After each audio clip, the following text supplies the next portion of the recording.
Prosesnya akan simpel ya, dan tidak membutuhkan waktu lama. Maka dari itu kita selalu memberikan pelayanan ke customer kita dan memberikan pilihan-pilihan. Kalau memang untuk sifatnya yang urgent dan harus selesai cepat, maka metode DTF yang lebih efektif.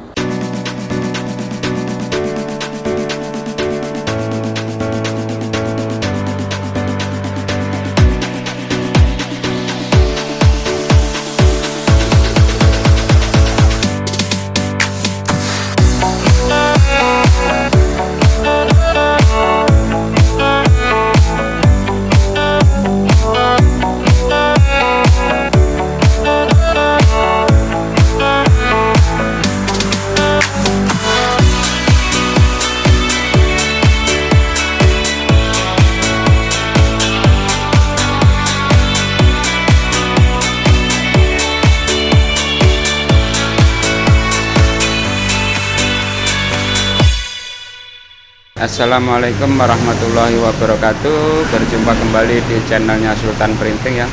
Pagi ini teman-teman cukup cerah, panas sampai panasnya itu masuk di kantor ya. Kebetulan pintu samping saya buka dan alhamdulillah udara seger. Semoga sesegar badan kita untuk melakukan aktivitas sehari-hari. Baiklah, pada pagi hari ini saya memproses kaos DTF ya.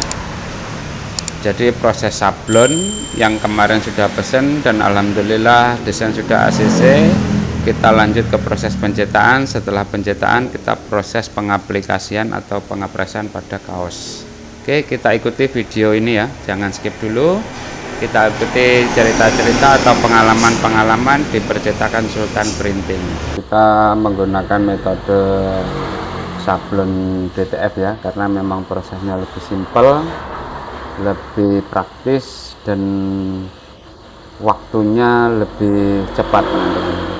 Dalam contoh yang tadi saya kerjakan, setelah kita proses desain dan desain di ACC oleh customer, baru kita proses pengeprinan.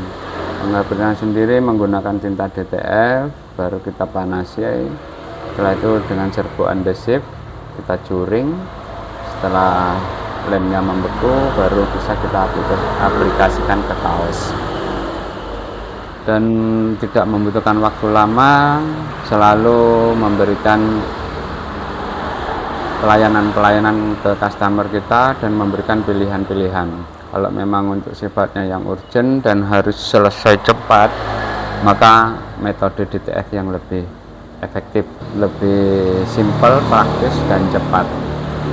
Kemudian kalau untuk plus minusnya ya, namanya teknologi ya, pasti ada kekurangan dan kelebihannya.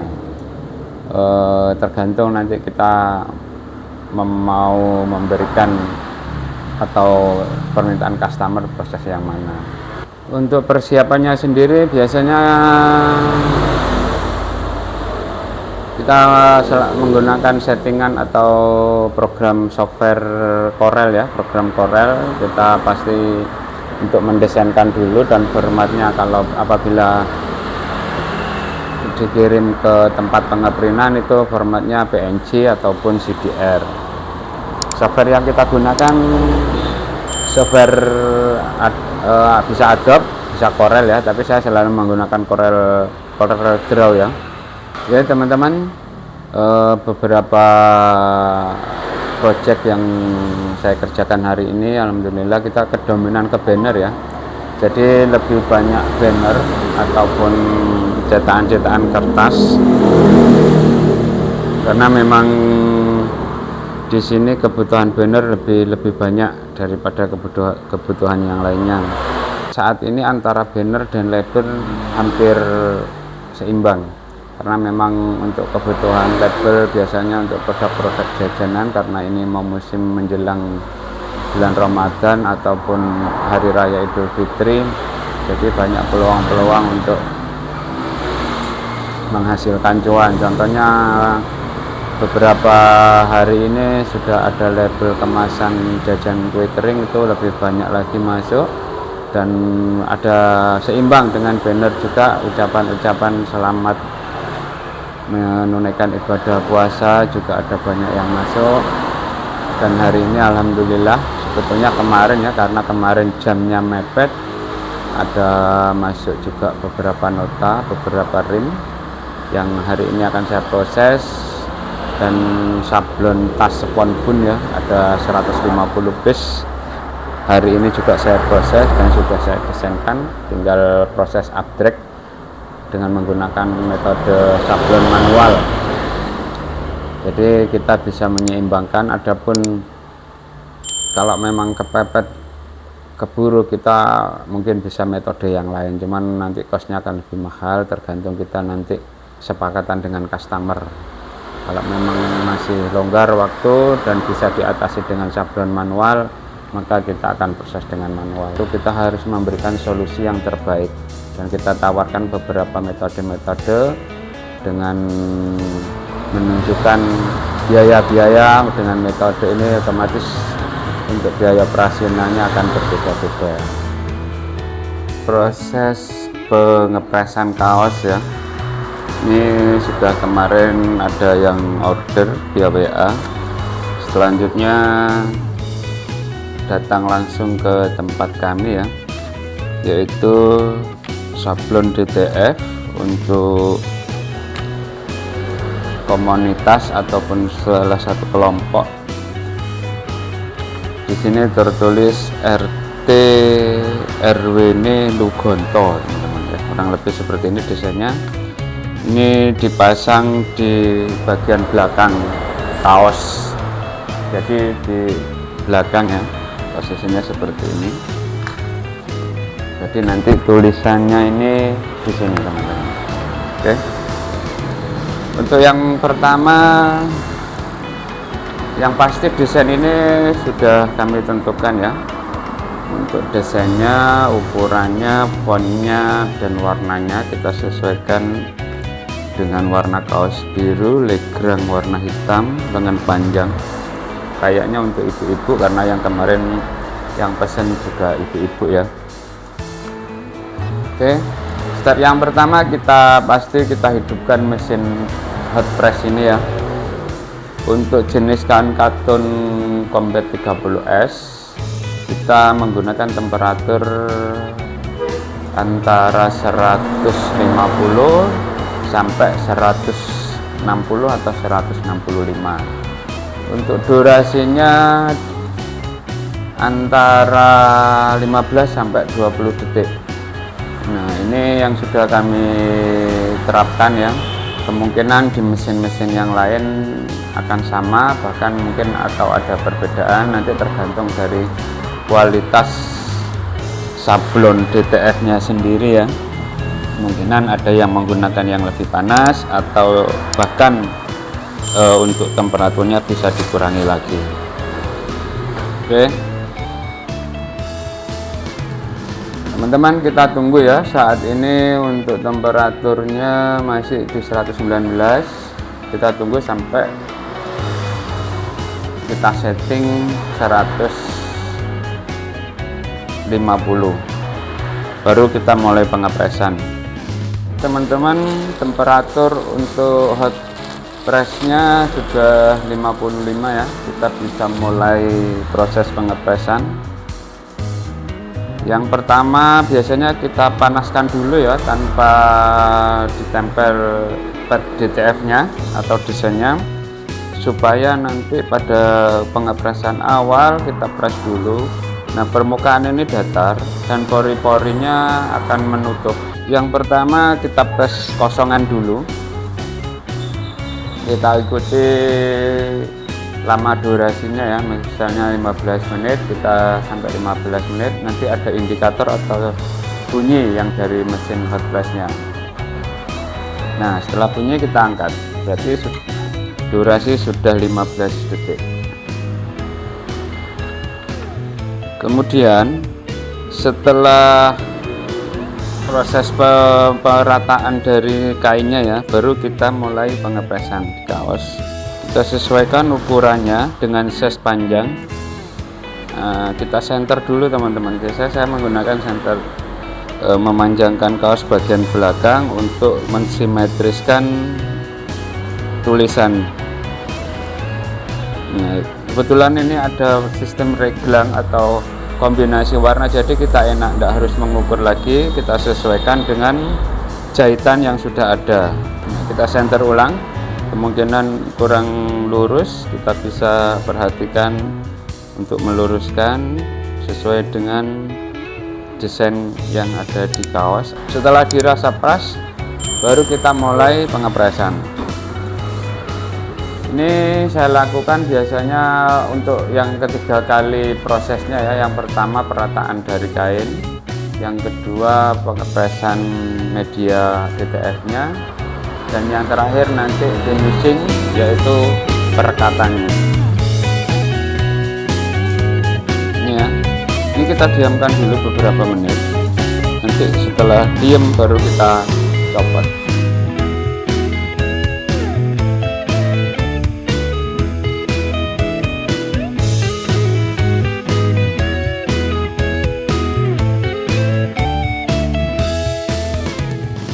Untuk yang kedua biasanya tidak harus 15 detik ya, yang penting ininya rata dulu baru kita tempel lagi. Nah, ini karena size kaosnya berbeda-beda, maka di reglangan ini otomatis juga jaraknya akan berbeda. Ada yang L, ada yang SL, ada yang XXL. Jadi biasanya kalau untuk bagian belakang saya mengukur 5 jari dari kerah atas bagian belakang.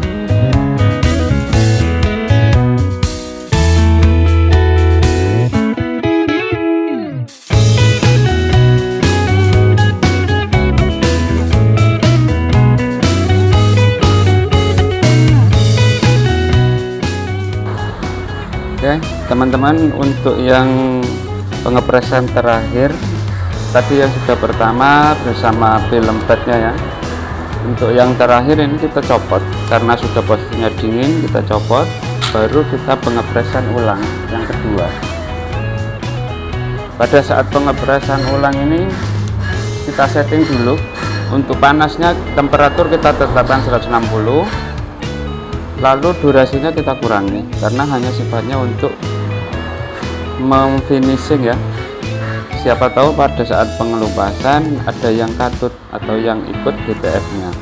Nah, kita kurangi dengan durasi 5 sampai 7 detik. Ini saya setting ke durasi 6 detik.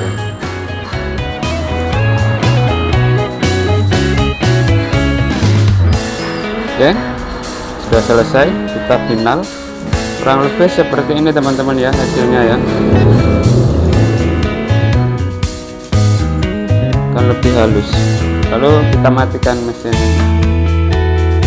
pressnya, kita cabut dari power sumber listriknya.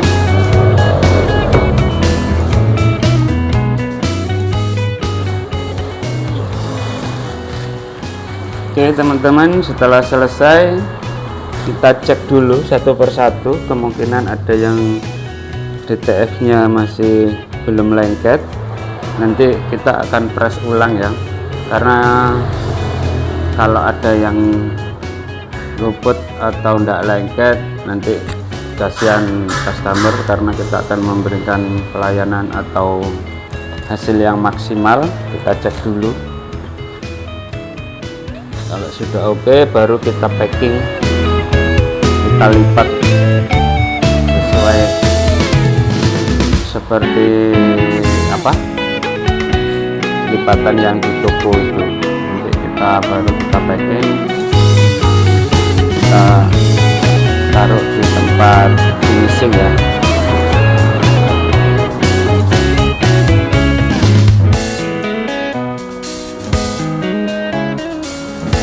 Untuk sablon DTF ini ada plus minusnya teman-teman, karena memang ini era digital ya, jadi kita mengikuti perkembangan teknologi. Jadi ada beberapa teknik ya untuk sablon DTF sendiri, ada beberapa keunggulan-keunggulan dan kekurangannya yang pasti ya. Untuk direct DTF saya sablon digital ya, direct to film. Metode yang pertama yang pasti kita menyesuaikan desain dulu ya, pola yang disesuaikan dengan pola kaos yang akan diaplikasikan menggunakan sablon DTF. Tentunya pertama desain. Jadi desain kalau sudah di ACC oleh customer, baru kita proses pengeprintan. Pengeprintan ini bisa menggunakan printer-printer yang biasa, terutama yang tipe Epson. Itu biasanya sudah dimodif ya dengan mengisi tinta DTF dan merubah beberapa komponen atau spare partnya, jadi supaya hasilnya maksimal. Untuk yang kedua yaitu kita menggunakan bubuk powder ya sebagai serbuk adhesifnya untuk lem perkatan ke kaos yang nanti akan dipanaskan dengan suhu temperatur 160 sampai 180 derajat. Nanti lem tersebut akan seperti mencair ya. Jadi serbuk tadi akan membentuk kristal atau gumpalan-gumpalan yang rata dengan membentuk pola yang ada pada desain yang sudah di print di pad filmnya. Setelah proses curing, kita langsung mengaplikasikan ke kaos, dan enaknya di sini segala macam jenis kaos ya, mulai dari katun, kanvas, dan berbagai macam jenis kain kita bisa mengaplikasikan. Setelah diaplikasikan ke kaos, biasanya kita metodenya dua kali untuk pengepresan. Yang pertama, kita pad filmnya kita tempelkan ke kaos sesuai pola desain, dan kita ukur dulu sebagian mana yang kita tempel, mau di depan atau belakang, bahkan ada yang di lengan juga. Setelah pengepresan yang pertama, baru kita lanjut pengepresan yang kedua yang berfungsi sebagai untuk daya rekatnya supaya nanti lebih nempel ke medianya. Itu yang kedua akan menghasilkan yang lebih maksimal. Untuk mesin yang belum ada, mesin hot press yang belum ada teflon, kita bisa menggunakan kain teflon. Kalau yang sudah mesin difasilitasi teflon, kita tanpa kain juga bisa. Nanti durasi pengepresannya bisa kita kurangi. Yang awal biasanya menggunakan durasi 15 atau 20 menit, bisa kita setelah pengepresan yang kedua bisa kita kurangi menjadi 10 atau 15 detik. Oke. Teman-teman, beberapa keunggulan yang dihasilkan dari DTF tersebut adalah prosesnya cepat, juga gradasi warna kita solid karena memang metode print ya, jadi gradasi itu halus, kan kayak yang di raster. Itu tergantung nanti selera masing-masing ya, dari sablon-sablon, teknik-teknik, ada beberapa teknik sablon kita bisa mengaplikasikannya menggunakan selera atau desain. Kalau untuk DTF ini memang gradasinya bisa halus karena memang mesin dari perpindahan warna hitam ke putih misalnya itu bergradasi dan lebih halus. Untuk masalah pencuciannya bisa supaya awet, nanti kita waktu mencuci itu bisa pakai mesin cuci atau manual dengan deterjen apapun tanpa harus menggunakan pemutih ya, nanti warnanya akan lebih awet.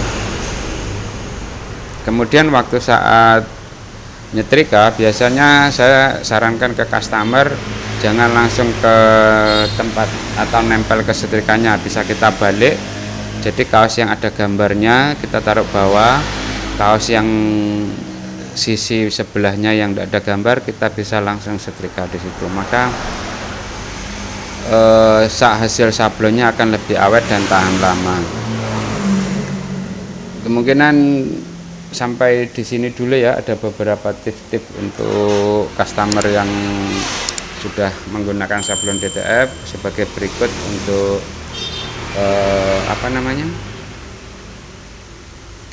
proses maintenance atau menjaga keawetannya. Untuk proses sablon DTF sendiri kita lebih efisien dari waktu ya, karena memang beberapa metode yang dulu manual kita skip sekarang lebih cepat lagi, karena memang saya mengerjakan bisa sendiri ya, setelah desain ACC print setelah print kita aplikasikan ke kaos, cuman waktu beberapa detik untuk satu kaosnya, bisa 15 sampai 10 detik. Nah, dari situ kita lebih efisien, hemat waktu, dan kita bisa memproses pekerjaan-pekerjaan yang lain.